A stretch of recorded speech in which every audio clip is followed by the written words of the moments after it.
बोल सच्चे दरबार की जय हो।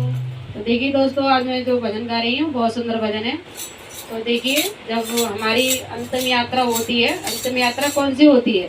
जो हम इस दुनिया से चले जाते हैं।